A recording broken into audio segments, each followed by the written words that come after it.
일란성 쌍둥이 입양돼서 한 명은 한국에서 한 명은 미국에서 하는데 식생활이 완전히 바뀌었는데 키 차이가 10cm 정도 났다는 그런 연구 결과가 있거든요.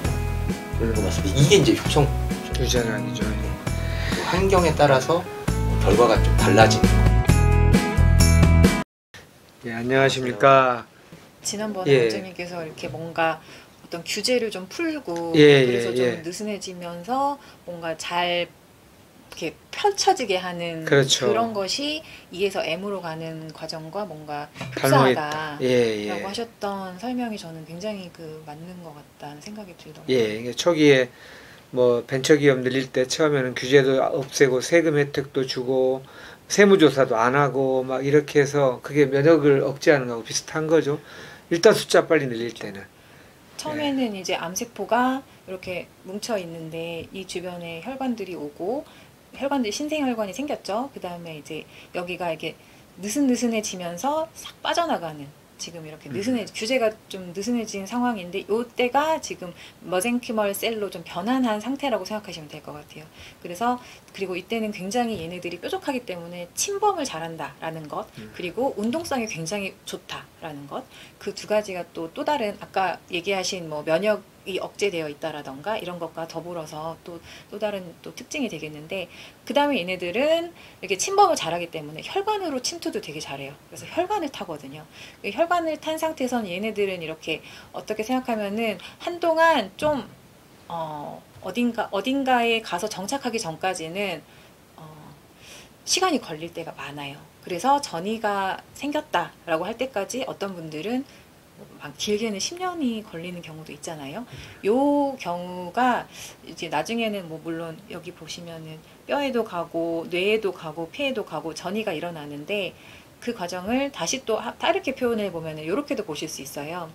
여기 보면은 여기는 아예 EMT, MET라고 표현을 해줬잖아요. 그래서 이렇게 조직 밖으로 빠져나가서 혈관으로 들어가는 과정에는 EMT가 작용을 했고, 요게 이제 캔서 스템셀이 만들어지는 과정이랑 거의 일치한다고 저희가 설명드렸고, 그 다음에 혈관 안쪽에 한참 동안 아니면 어떤 경우는 몇 달밖에 안 되기도 하지만 있다가 여기서 이게 dormancy라고 돼 있거든요. 그러니까 스템셀의 특징이 좀 이렇게 은근히 앉아서 기다리는 그런 특징이 있어요. 아까 그래서 빨리빨리 이렇게 자라는 세포를 죽이는 항암제에는 반응이 없는 이유가, 그래서 아무리 보이는 세포는 다 죽였다라고 해도 저희가 안심할 수 없는 이유가 요런 그 특징 때문이거든요.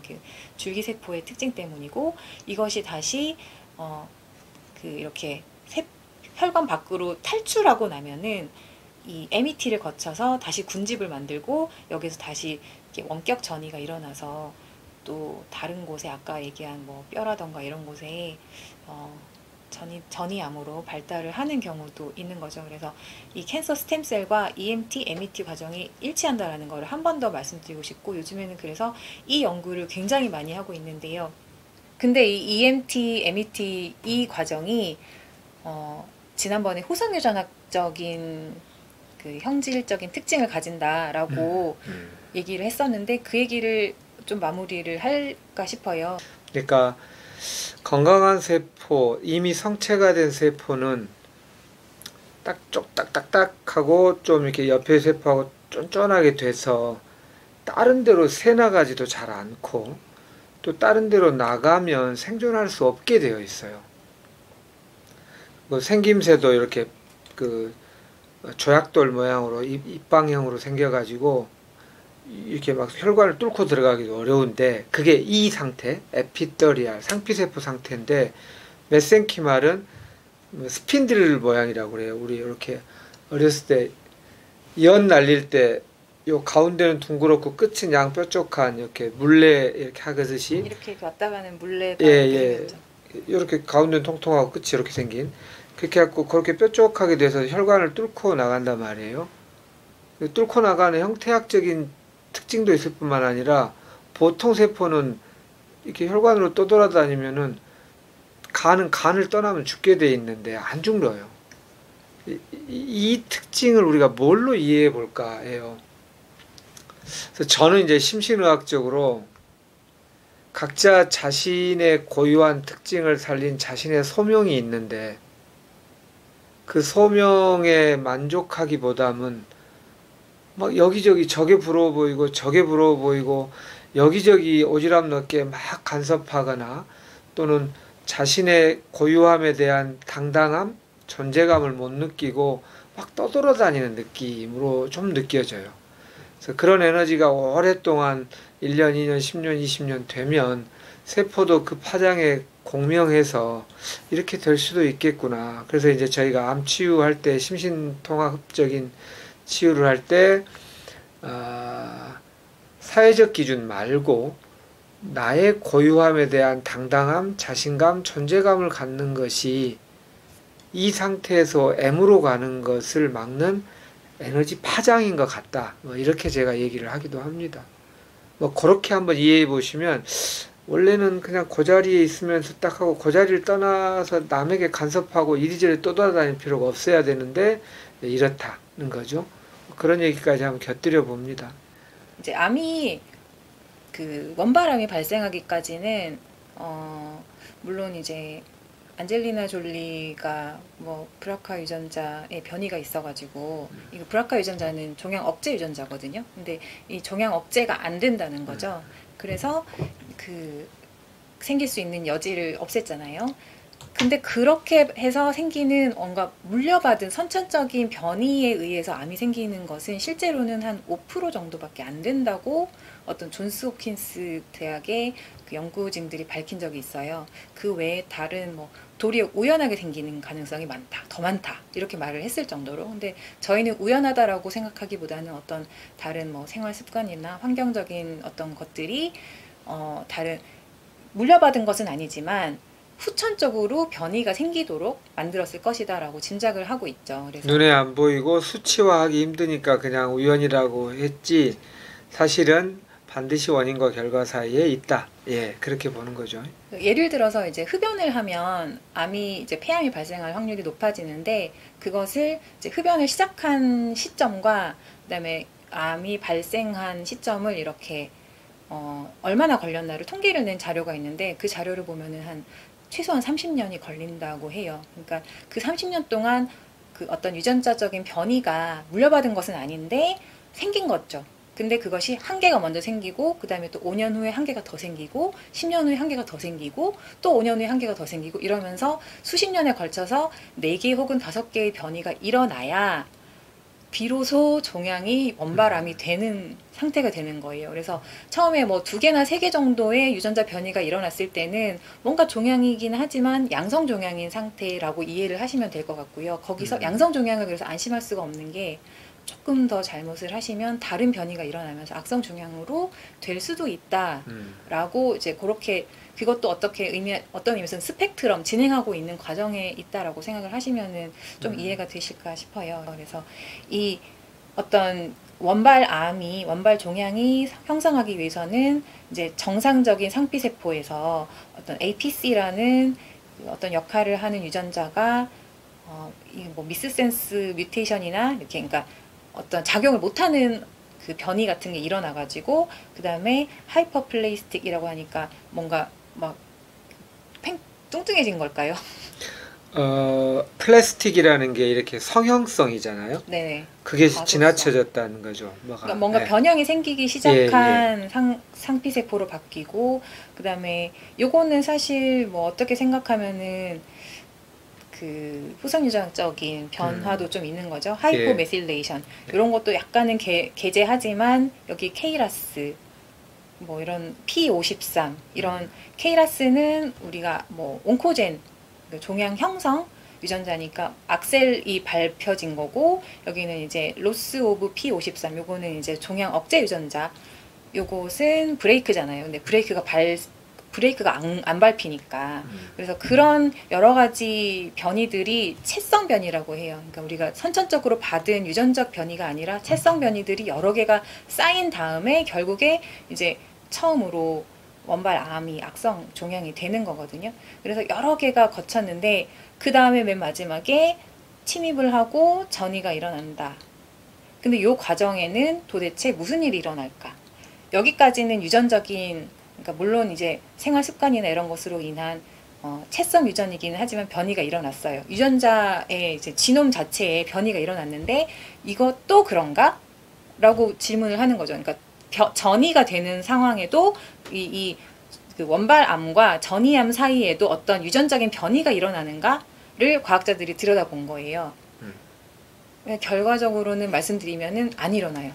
유전자적인 변화가 일어나는 것이 아니라 후성 유전학적인 변화만 일어나요. 그래서 이제 후성 유전학적인 EMT라는 프로그램 자체가 아니면 이제 캔서 스템셀이라는 게 일어나는 것 자체가 후성 유전학적인 변화다라고 하는데 이것을 증명하는 것이 좀 길고 예, 우선 재미없을 수 있어서 유전학적인 것, 예, 맞아요. 유전학적인 것과 후성 유전학적이라는 말이 무슨 차이가 있는지를 조금 우리 일반인이 알아듣기 쉽게 최대한 한번 표현해 보자면 어떻게 표현할 수 있을까요? 아까 말씀드렸는데 그 유전자적인 변이도 선천적으로 엄마 아빠로부터 그 변이가 일어난 그런 돌연 변이를 물려받을 수도 있는데 그게 이제 예. 선천적인 변이를 유전적이고. 안젤리나 졸리처럼 물려받을 수도 있고 그거는 아닌데 내가 이렇게 살다 보니 맨날 특히 유방암 같은 경우는 이제 그 밤낮이 좀 바뀌거나 이런 경우에 잘 걸리잖아요. 그래서 이렇게 간호사들이 되게 잘 걸리는 병 중에 하나거든요. 나이트 시프트 하시는 분들이 잘 걸리는데 그게 이제 호르몬이나 이런 게 균형이 좀 깨지면서 브라카 뮤테이션이 생긴다거나 아니면은 뭐 그런 여러 뭐 P53 이런 것을 잃어버린다거나 그러면서 이렇게 몸에 원래는 정상으로 갖고 태어났던 정상 유전자가 변이가 일어나가지고 변이는 아주 쉽게 일어날 수 있어요. 아주 쉽게 일어나는데 우리가 계속 수정을 하면서 고쳐가면서 맨날 고쳐지고 있거든요. 근데 그 고쳐지는 게 안 된 거예요. 그래서 변이가 굳어진 거죠. 그래서 첫 번째 변이, 두 번째 변이, 여러 변이가 일어나면서 쌓이면서 이게 종양이 된 것이 유전적인 변화다. 아니 유전적인 변화다라고 한다면 이제 후성 유전학적인 변화는 그런 유전자에는 방금 얘기한 유전자의 변화가 생긴 걸 설명한 거고 유전자에는 아무런 변화가 없어요. 유전자는 아무 변화가 없는데 이 유전자가 정상인 유전자가 좀 더 많이 발현되느냐, 좀 더 적게 발현되느냐, 요런 차이만 있는데도 그것으로 인해서 형질이 달라지는 거죠. 그러니까 유전적인 거는 변화가 없는데 우리가 이제 제노타입이라고 하고 피노타입이라고 해가지고 형질은 변화가 있을 수 있는 거예요. 예를 들면 키가 아주 크고 작고는 유전적인 게 영향을 많이 주잖아요. 그러니까 서양인들은 훨씬 더 키가 크고 그 다음에 동양인들은 키가 좀 작고 이런 것들 이거를 지노타입 지금 그 말인 거죠. 그쵸. 요거는 제노타입적인 변형이 그러니까 선천적으로 차이. 받은 그쵸. 예. 제노타입적인 차이이지 어떤 후성 유전학적인 차이는 아니에요. 그런데 같은 우리나라 사람인데 그 우리나라 사람과 북한 사람들의 키를 비교를 해보면 차이가 많이 나잖아요. 10cm 이상 차이가 난다고 하더라고요. 그것은 우리들이 유전적인 풀은 거의 유사한데 그럼에도 불구하고 이제 영양 상태라던가 다른 환경적인 요인들에 의해서 키 차이가 이만큼 났잖아요. 그러니까 그거는 그 피노타입, 표현형만 차이가 난다는 거죠. 예. 근데 이것은 유전적인 변화가 아니라 어떤 그 키 성장을 잘 하게 해주는 어떤 유전자가 발현을 할 시기에 발현을 못했다거나 이런 등등의 그 후성 유전학적인 변화가 있었다는 거죠. 유전자가 변이가 된 것은 아니에요. 근데 다만 어떤 잘 되냐 안 되냐 이런 차이고 이것은 이제 주로 저희가 그 전사인자 지난 시간에도 얘기했었던 전사인자의 영향이 굉장히 많고 마이크로 RNA라던가 그다음에 DNA 메틸레이션이라던가 아니면 히스톤 모디피케이션이라던가 이런 것들로 설명할 수 있는데 그런 것들의 영향으로 어떤 DNA가 발현을 하냐 안 하냐 정상이기는 한데 그것에 따라서 달라진다라고 보시면 될 것 같아요. 그러니까 뭐 후성 유전학은 설계도가 있는데 설계도를 변형한 건 아닌데 아니에요. 예. 그렇죠. 근데 이제 거기에 따라서 그걸 완벽하게 잘 집행을 잘했냐 안 했느냐 했느냐 못했느냐 그 차이인 거라고 생각하면 네, 좋네요. 얘기하기가 쉽겠네요. 설계도는 같은데 집행을 잘했느냐 못했느냐. 그 도시 계획 같은 거라고 생각할 수 있어요. 도시 계획은 뭐 있는데 그게 얼만큼 뭐 진행됐느냐. 그래서 이제 개발이 잘 이루어졌느냐, 덜 이루어졌느냐 뭐 그렇게 생각할 수도 있겠고. 다시 말하면은 아예 부모로부터 유전적으로 받은 것이기 때문에 나는 이게 어쩔 수 없다가 아니라, 후성유전학적이라는 말은 내가 어떻게 생활 습관하기에 따라서 아무 문제가 안 생기게 할 수도 있다 라는 굉장히 큰 희망을 주는 지금 표현인 거죠. 유전적이냐 후성유전적이냐 라는 말은. 근데 지금 말한 암 전이에 아주 핵심적으로 지금 관여하고 있는 EMT가 후성유전학적이라는 거죠. 다시 말하면 전이는 우리가 하기 나름으로 얼마든지 안 되게 할 수 있다. 지금 이게 이제 핵심인 거죠. 일란성 쌍둥이는 원래 같은 환경에서 자라면 똑같잖아요. 거의 네. 키나 뭐 얼굴 생김새나 뭐 질병도 거의 식생활이 만약에 비슷하다면. 근데 이제 그 입양돼서 한 명은 한국에 살고 한 명은 미국에 사는데 식생활이 완전히 바뀌었는데 키 차이가 10cm 정도 났다는 그런 연구 결과가 있거든요. 그런 거 봤을 때 이게 이제 유전학이죠. 네. 그 환경에 따라서 결과가 좀 달라지는 거. 그렇게 예, 생각하시면 돼요. 그래서 이제 뭐 의사들이나 저희나 원장님도 항상 강조하는 게 기본적인 생활을 잘 해야 된다. 그래서 이제 식생활 관리나 운동 이런 걸 항상 강조하는 이유가 항상 이게 거기에 답이 있는 것 같아요. 기본적인. 예, 좋습니다. 네. 아마 이 메시지는 잘 전달됐으리라고 보여지는데, 이제 이거를 좀 더 근거 있게 좀 더 여러 학문적 발표나 논문이나 방송이나 해서 나온 얘기의 개념을 이해하기 위해서 여러 전문 용어를 우리가 쓰고 설명을 가능하면 쉽게 해보려고 함에도 불구하고 어렵고 난해하고 복잡하고 그럴 수도 있죠. 그런데 이거를 조금만 그래도 인내심을 갖고 한 번 듣고 두 번 듣고 세 번 듣고 네 번 듣고 5번 반복하시면 희한하게 개념이 잡히는 경우가 많아요. 그러면 내가 하는 뭐 약이든 치료든에 대해서 훨씬 마음속 깊이 받아들여지면서 이렇게 하면 되겠네 하는 확신이 생길 때 치유 효과가 굉장히 차이가 있거든요. 우리가 그냥 고시 공부하듯이 우리 생명고시잖아요. 그러니까 좀 어려울 수 있지, 생명을 다루는 건데 하고 몇 개 중에서 한 30%밖에 못 알아듣겠다. 또 한 번 들으면 한 40%, 또 한 번 들으면 50% 이렇게 되고 나면 굉장한 보상이 있으실 거예요. 본인이 하는 치유에 확신이 생기고 흔들리지 않고 그러면 확률이 엄청 좋아지거든요. 머리로 알던 게 가슴으로 느껴지고 이렇게 되거든요. 그래서 약간의 인내심을 갖고 공부해 보시면 좋겠다. 그래서 뭐 이런 유명한 말이 있죠. 우리는 우리가 모르는 것의 노예이고 아는 것의 주인이다. 이런 표현이 있듯이 암에 대한 본질을 이해하기 위해서 약간의 인내심이 필요하다라고 생각하고 한번 접해 주시면 좋겠습니다.